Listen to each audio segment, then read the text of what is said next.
Bonjour les belles dames, j'espère que vous allez très bien. Bienvenue sur ma vlog. Donc voilà, on a beau via maman.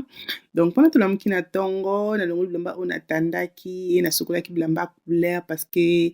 tout une semaine passée comme ça, crémer qui vraiment qui to ko na même c'est blamba ba kilote miki pour na bana et tout micro pas to enjoy qui. Mais malheureusement tous on encore na malili, tous on encore na bambula et tout. Et on a essayé de nous tout ce que tous en a été au naibit so eto zaki no je sili oh naibit so na so ba kilote le sous na serre mbetu oh naibit ba les belles dames naibit. Donc voilà, mais quand même tu enjoy qui une semaine on est qui bien mon ils qui vraiment na eu que to me ko kuma tina ba 33 34 degrés. Donc mais celui qui a une semaine après ba na ba une classe pour bambou les ongi encore climat ou baby les sous et nous on a la mki comme na bila sokola ki ba blamba msusu et na sokola ki na longola ki blamba ona sokola ki et na sokola blamba ba couleur na zo bongisa ndenge ezalaka kozongisa biloko na bisika vient oka yango comme na baba mama nanga et moi tozalaka quand tosalaka biloko moko na vie donc to na choix te nga lokwa bana ba no miki na choix te foka na sala poso sala to tiki tango kovanda modele koma kebele pe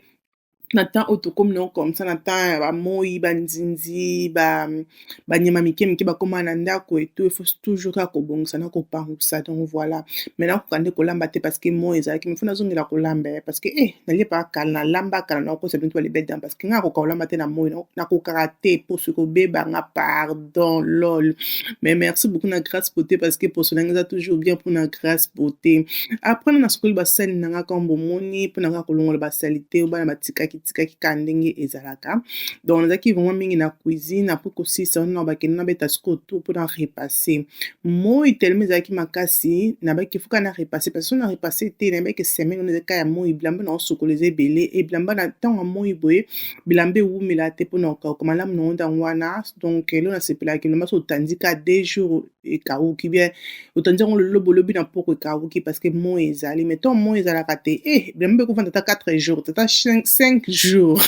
pour que ekauka et nous les belles dames donc voilà on en a profité qui n'a que avant que moi et comme makasi donc on a repassé déjà dans le blamba parce que comme obi kinga pas na préféraka déjà on a repassé blamba bana na ngai et tout déjà prêt tu vois que balata et c'est là comme mon corps veut dire nga tiken donc to bimé ben balata na ba ne suko repasser moi j'aime pas de l'on a sala qui n'a repasser c'est que déjà tout ça qui avant 10 heures comme ça qui n'a déjà ko repasser et où mais là on te pose qui na belé te ka bon mon na kitswana ezaki belé te on a se repasser après on a sala peu exercice na nga pendant long la kaba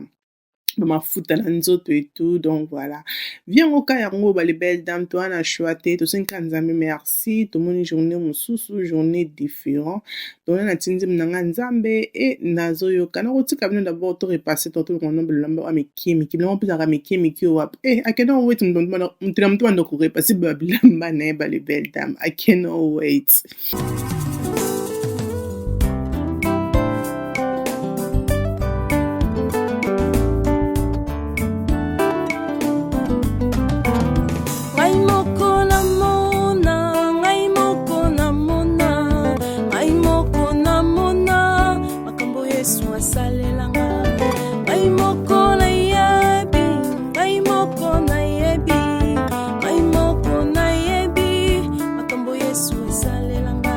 Donc, on a continué toujours à repasser comme bomoni. Donc, tellement que moi, ezaki makasi. Donc, le baketon, on a repassé comme ça. On a maï na pembeni. Comme bomoni, on a zaki na maï na pembeni. Ok, ma belle, j'espère que vous allez bien. Là, nous avons un unboxing, il y a Body Shape, il y a Shein. Donc, total, on a une qualité dans mon dengue zali et tout. Donc, voilà. Il y a Body Shape qui est ce qu'on a dit là-bas. Le bloc, tout ça, on a 4 plombs, on a sur la taille et tout. Attention, on a comme ça, les belles dames. Mais si on a une soirée et tout, pour ça, on a sous shape, on a peut-être forme bien. Dans la taille, Body Shape, on a 4 ngai. Ngai, mingi, na préféré Body Shape, na taille S. Donc, si on a taille M, na bilan bilamba na ko ba ke fola taille ya mokie donc taille S na ba du shape ngala zo ka mingi taille XS bino zo mingi taille X mais mingi na shape na Shein ba na ba XS te donc yango ke na zo mingi ba S parce que XS ezate donc eloko le bozo na zui ezali au bozo mona bodysuit comme ça ezali maillot de bain et na quoi permis na caméra pour mona bien donc voilà c'est comme ça na taille S ezali maillot de bain ezali na ba singo ki pe kolongola so ko lati lo comment kolokola bisse ko kolongola singa et olati encore bisse et olati la mano bisse pour que mona na te bien sûr olati la maman ko normal ko lati na singa nango donc voilà tissu nango ko bozo mona tissu moko vraiment le quoi cercle tissu moko vraiment ya pété ils ont vraiment pété mais ils ont quand même you know et qu'on peut se moi shape et peut se shape pas casité donc on va sur 10 et donc qu'on peut se shape moko 1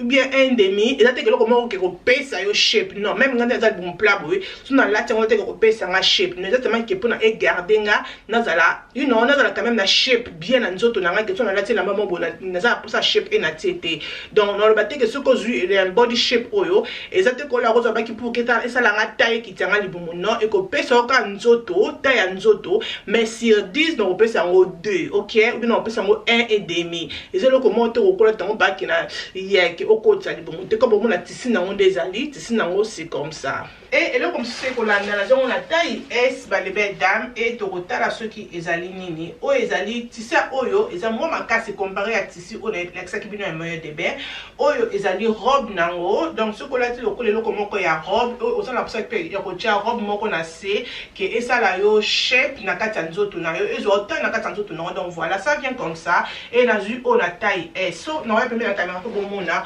oh so bon taille yango bien beaucoup mona qui awa eza makasi comparé à tissu à liboso oyo kota libumu eza vraiment makasi donc oyo kopesa au shape OK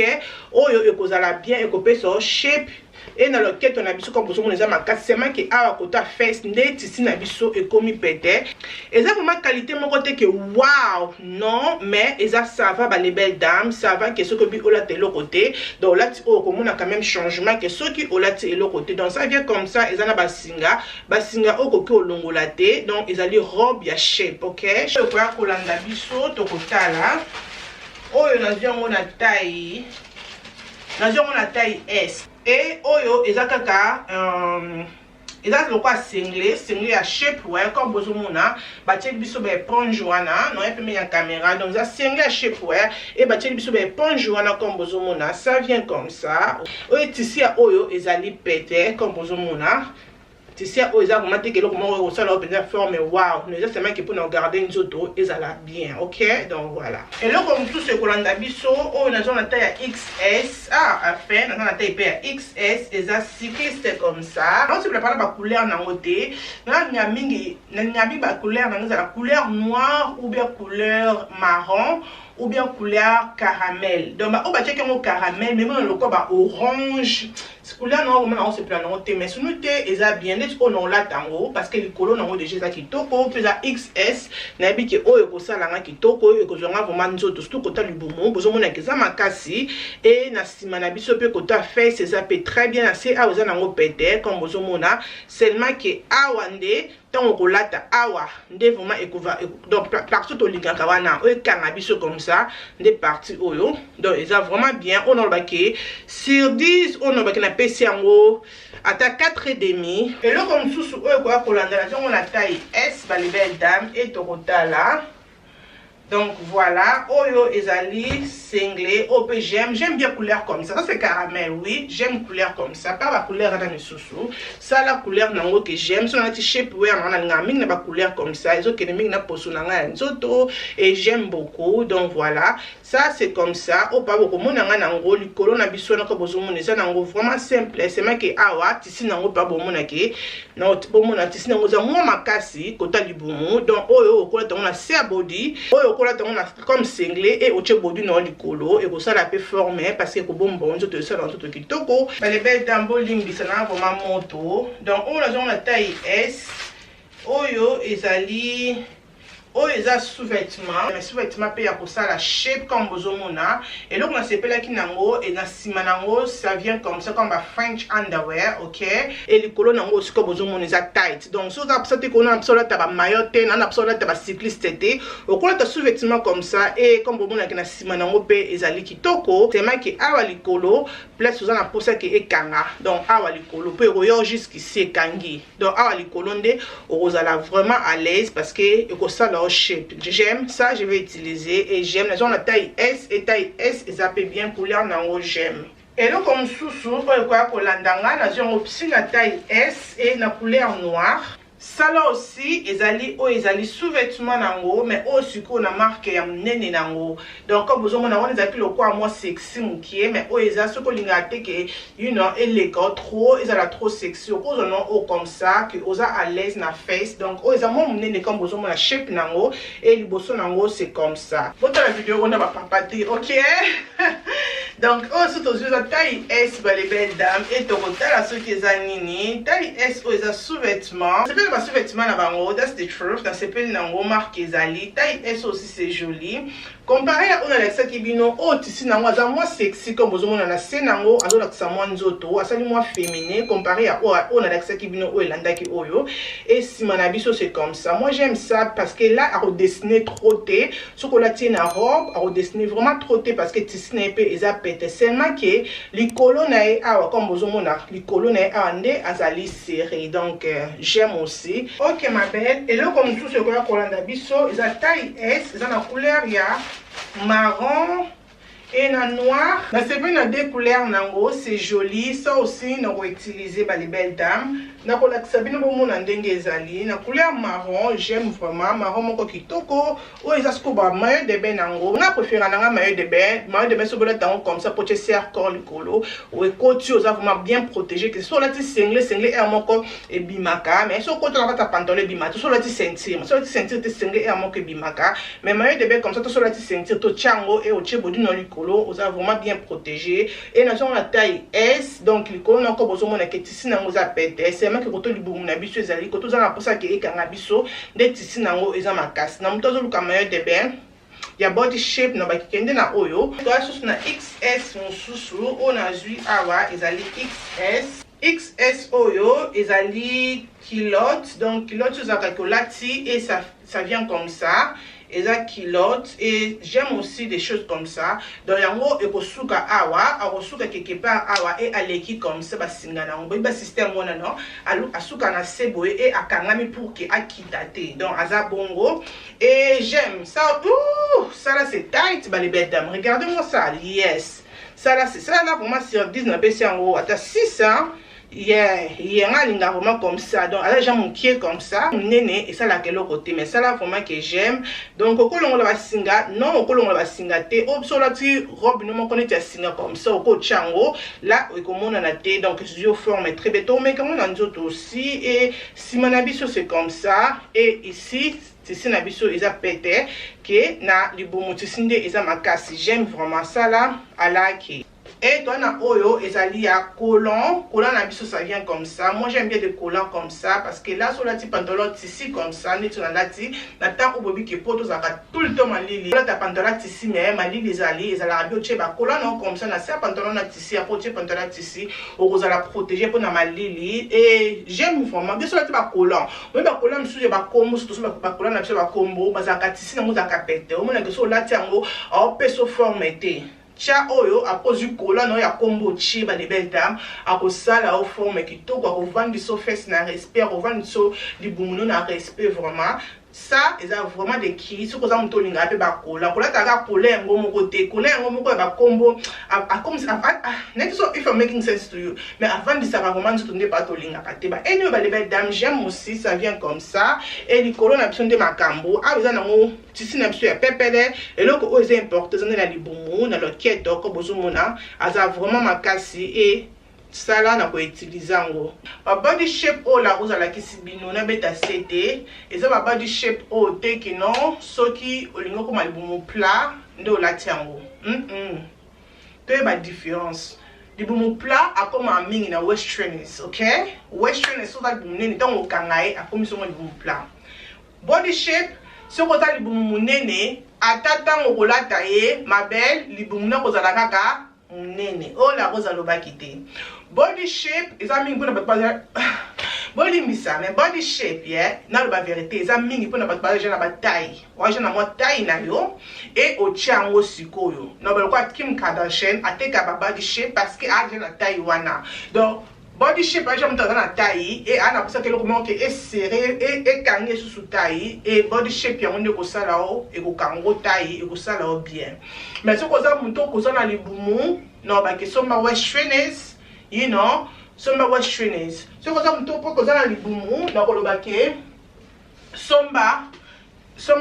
body shape ya comme ça soki oza mwa libumu no ya normal somba body shape ya comme ça oyo eza na maboko donc soki olati yango ekanga maboko ekangi yo comme ça na koloba somba marke oyo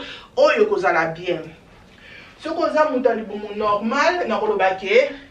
somba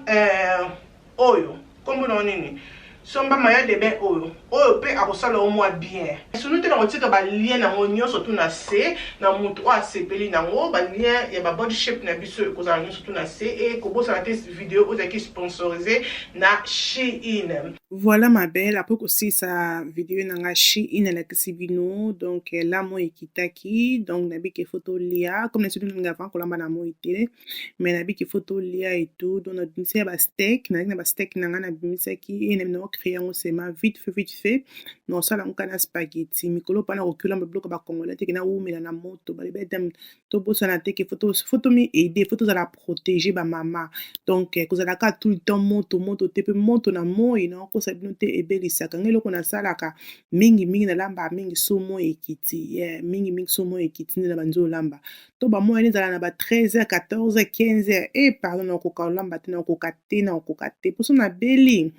ndako nyonso elali donc voilà wana na mise steak na nga na pokwa bona mosiko mo ekiti na biki na créer bango ka moi steak mo vite fait loko moko ata 40 minutes au lit donc moi steak moi vite fait mais au lit bien bon au lit kitoko quoi donc voilà comme on a saisonné steak na ngai après wana na sala ngo sikoyo na bata bobi ke steak soko kalinga na bata ezaka na gumo ko balebe dam laisse tomber donc wana na chi moto na nga na mokie comme moni moto na ngeza peut-être na bana 3 ou bien na 2 demi donc na tiki ngo ebela pona 5 minutes pour na tourner encore donc ebela encore pona 5 minutes pour na tourner de non parce que moto na ngeza mokie après ton na moni qui na tourné des fois ndena yo matamo monde comme moto tana ba 3 et demi OK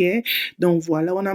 steak na biso ekomi comme ça comme bomoni vraiment kitoko soko liango kozala décider et là nazaki pe na maki na nga na oki kosala o ezali spaghetti non c'est la spaghetti na nga déjà na tokisaki spaghetti et tout et na sali maki comme bomoni et na kozwa spaghetti na nga na nzungu donc non c'est la o bono lion ka nga na mobali na nga parce que bana na biso bolinga ya bango bacha ketchup so bolinga ya bango te na tila bango soya sauce OK donc na créer kapo na nga na expose aka na goût différent et na tie soya sauce et na tie elengi na biso ya bouillon au bomoni ça la rappelle kitoko na spaghetti comme bomoni et na tie kingo pe maki et moto nangeza vraiment na seba le bête na minto moto nangeza na 2 bina 1 demi eza vraiment na parce que biloko nangeza déjà ya kobela et après on a ko bakisa beurre parce que beurre asala ka vraiment kitoko na biloko et voilà spaghetti na tie comme ça vraiment simple comme bonjour et boyoko lion comme ça avec ketchup oko tia salade no pembeni oko lion comme ça na sauce nyonso tolingi mais eza vraiment kitoko kolia take away après encore quelques temps comme omoni banane nanga bakati comme ça pas kelisi azu ba banane akati comme ça na biki va banane oyo pole beba na sela bango kaka banana cake OK donc voilà et ne ko nebi to solo ni sela ki kata banane comme ça donc tant comme ko to kata di comme ça mi banzinzi ba pas banzinzi ba nyama miki ko ngwe na ndako ne yo tela ko tuna na tia ba fruit comme ça na moni ki banane bakati ngo banzinzi ba nyama wana bola nda banana ende katana na bi you know what na sela on se ma banana cake ko zana bana miki ande makambuti la kelisi wapo gangile mama I'm sorry I'm not gonna do it again d'attends la liste le jamais subungo bika ki OK ma belle problème était ma bébé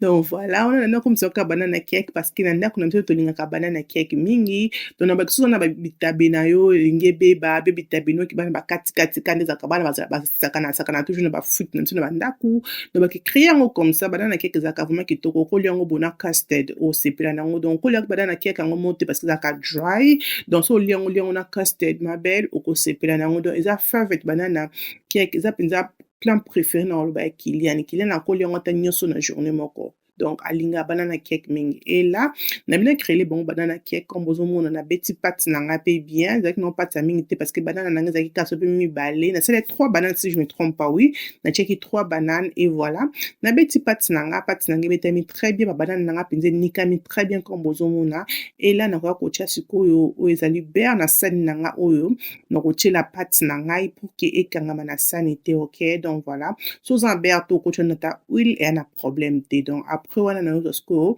pâte na ngai natie e nakomema yango na four na nga. Boyebi ke four na nga esala mpe bacake eza vraiment facile, mais so oza na four oyo to okosala na four ya réchaud eza na problème te. Mais nalingaka four na nga, nalingaka grille na nga oyo parce que grille na nga oyo eza déjà na time batia déjà automatique, OK? Ebelisaka vraiment cake kitoko. Et naye kokotisa yango wana après quelques minutes comme ça, si je me trompe pas, peut-être 20 minutes, peut-être nayebi esu te balibele dans 15 minutes comme ça, banana cake na biso ebeli e nakotisi bino mbeli mpo bomona na kati na biso vraiment ebeli eza teke eza mai, donc c'est bon. Après nakoya kobimisa banana cake na ngai, donc